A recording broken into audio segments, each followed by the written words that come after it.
বর্ধমান শহরের 23 থেকে 24 নম্বর ওয়ার্ড মিলে আয়োজন হলো কর্মী সম্মেলন। উপস্থিত ছিলেন রাজ্য সহ সভাপতি জয়প্রকাশ মজুমদার, বর্ধমান দক্ষিণের বিধায়ক খোকন দাস, বর্ধমান পৌরসভার পৌরপতি পরেশচন্দ্র সরকার, শহর সভাপতি তন্ময় সিংহ রায় সহ একঝাঁক পুরপিতা ও পুরমাতা। এদিন কর্মী সভায় তৃণমূল কংগ্রেসের সমর্থনের উপস্থিতি ছিল চোখে পড়ার মতো। মূলত এদিন রাজ্য সহ সভাপতি জয়প্রকাশ মজুমদার এসআইআর বিষয়ে বিশেষ আলোকপাত করেন। পাশাপাশি কেন্দ্রীয় সরকার এবং নির্বাচন কমিশনের কার্যকলাপ নিয়ে কথা বলেন কর্মী সমর্থকদের। অন্যদিকে রাজ্য সহ সভাপতি জয়প্রকাশ মজুমদার বলেন, ধর্ম নিয়ে রাজনীতি করার চেষ্টা চালাচ্ছেন শুভেন্দু অধিকারী এবং হুমায়ুন কবির। এক কথায় রাজ্য সহ সভাপতি জয়প্রকাশ মজুমদার শুভেন্দু অধিকারী এবং হুমায়ুন কবিরকে নিয়ে কটাক্ষ করেন।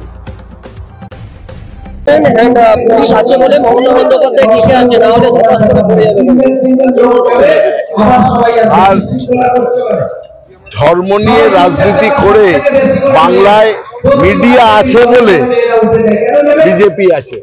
মিডিয়া সরিয়ে নিলে বিজেপির বিও থাকবে না, বিজেপির সাইনবোর্ডও থাকবে না। সুতরাং তৃণমূলের সঙ্গে কোনো তুলনা করে লাভ নেই। তৃণমূলের লক্ষ লক্ষ কর্মী আছে।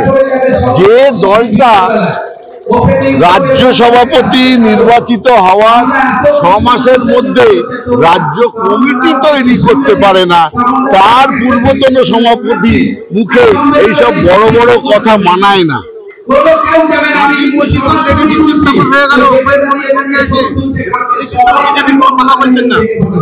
কে বলছেন? দেখুন, আমি বলেছি আজকে হুমায়ুন কবির বলছেন মুসলমানদের এক হওয়ার কথা, ধর্ম নিয়ে রাজনীতি। শুভেন্দু অধিকারী বলছেন হিন্দুদের এক হওয়ার কথা, ধর্ম নিয়ে রাজনীতি। পশ্চিমবঙ্গের সবাই মিলে থাকার যে ঐতিহ্য, সেটাকে ভেঙে চুরমার করে দেওয়ার চেষ্টা করছে এই দুজন। সুতরাং দুজনের বক্তব্যেই কোনো তফাৎ নেই।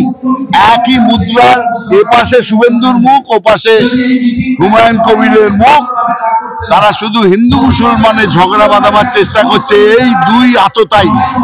এবং এদের পরিকল্পনা বা ষড়যন্ত্র দুজনেই মিলে আছেন এক জায়গায়, দুজনেই মিলে ঝুলে করছেন এটা। এবং সামনের দিনে পশ্চিমবঙ্গের মানুষ এই জাতের নামে বজ্জাতি, এই ধর্মের নামে বিভাজন, কোনটাকে গ্রহণ করবে না, বরং এদেরকে পরিত্যাগ করবে। এদের ভোটে শোচনীয় পরাজয় করিয়ে বিদায় করে দেবে। কত হাতি গেল তল, মশা বলে কত জল। করবেন। আচ্ছা, আপনাদের একটা ঘটনা মনে করিয়ে দিই। আইএসএফ বলে একটা পার্টি হঠাৎ গজিয়েছিল ঠিক 2020-তে, আপনাদের মনে আছে? 5 বছর আগে 2021-এর নির্বাচনের জন্য এবার হয়েছে হুমায়ুন কবির। এগুলো কি কাকতালীয়? তখন আইএসএফ হয়েছিল, বিজেপি তৈরি করিয়েছিল, এবার হুমায়ুন কবিরকে বিজেপি তৈরি করিয়েছে। আইএসএফ যে কথা বলেছিল, নতুন দল করছি, 100টা আসনে ক্যান্ডিডেট দেব, প্রধান বিরোধী দল হব আমরা, দেখে নেবেন। মিমের কথা বলেছিল আইএসএফ।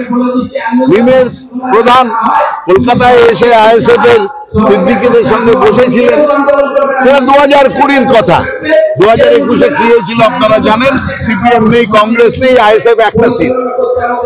সুতরাং হুমায়ুন কবিরও যা বলছেন, আইএসএফ এর যা দশা হয়েছিল তারও তাই দশা হবে।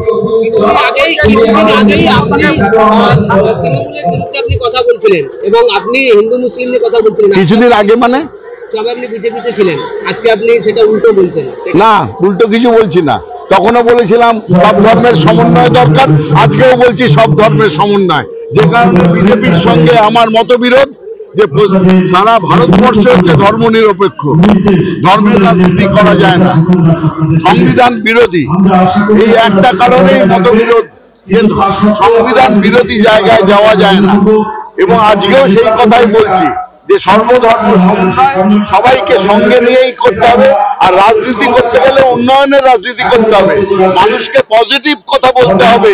ভাঙাভাঙি, হিংসা, মারামারি, কাটাকাটি, নেওয়া বাদ দেওয়া, এসব নিয়ে ভারতবর্ষের এখনকার রাজনীতি চলে না। যে কারণে আপনি আবার একটা কথা মনে করিয়ে দিই আপনাদের, 1947 সালে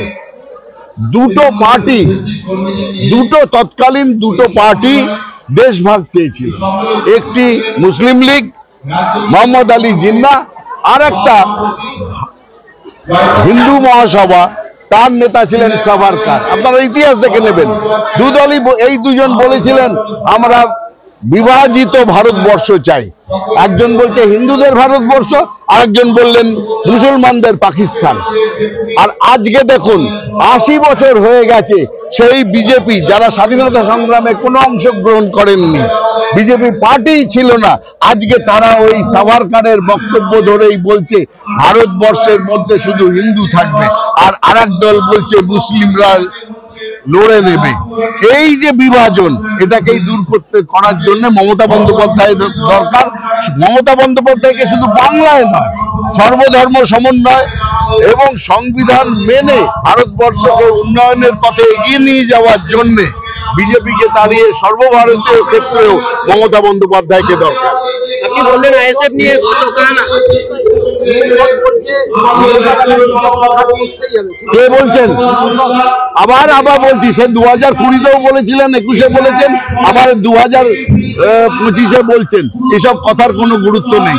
ক্ষমতা থাকা দরকার। মমতা বন্দ্যোপাধ্যায়কে সরাতে গেলে যে ক্ষমতা দরকার, 5th ডিভিশনও নয়, 10th ডিভিশনের একটা প্লেয়ার এসে ফার্স্ট ডিভিশনের চ্যাম্পিয়নকে বলবে এবার তোমাকে হারিয়ে শিল্ড পাবো, এসব হচ্ছে স্বপ্নের বিরিয়ানিতে ঘি ঢালা।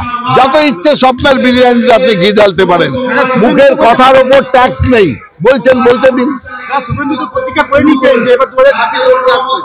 আরে প্রতিজ্ঞা করলে কি হবে? ঘরের মধ্যে করেছেন, আবার ঘরে ঢুকে যাবেন। ইঁদুর অনেক প্রতিজ্ঞা করে, কিন্তু আবার তাকে ঘরেই ঢুকে যেতে হয়, গর্তেই ঢুকে যেতে হয়। ওসব ওর কথা, হুমায়ুনকে জিজ্ঞেস করুন। আইএসএফ নিয়ে বললেন গতকাল আইএসএফ টিএমসি ছেড়ে আইএসএফ এ যোগদান করলেন বহু কর্মী, সেটা খবর হয়েছে। কজন কর্মী ভাই কোথায় জয়েন করেছে আর খবর কোথায় হয়েছে? কোথায় খবর হয়েছে? কোথায় খবর হয়েছে? ইলামবাজারে খবরটা কোথায় হয়েছে? লোকাল চ্যানেলের। আপনাদের কি নাম চ্যানেলের? বর্তমান সময়ে কতজন জয়েন করেছে? 13 জন, 130 জন। এইসব সংখ্যা তত্ত্বে হয় না। মমতা বন্দ্যোপাধ্যায়ের সঙ্গে কোটি কোটি জনতা আছে। একটা জায়গায় 10 জনকে টাকা দিয়ে জয়েন করিয়ে, খবর করিয়ে, মিডিয়াকে দিয়ে খবর করিয়ে যদি রাজনীতি হতো, তাহলে অনেক রকম হয়ে যেত। গতবার 2021-এও, আগলাবার 200 পার বলে মোদি অমিত শাহ কুল পায়নি, পালাতে হয়েছিল। আর এখানে আইএসএফ কলজন জয়েন করলে এই নিয়ে খবর করছেন।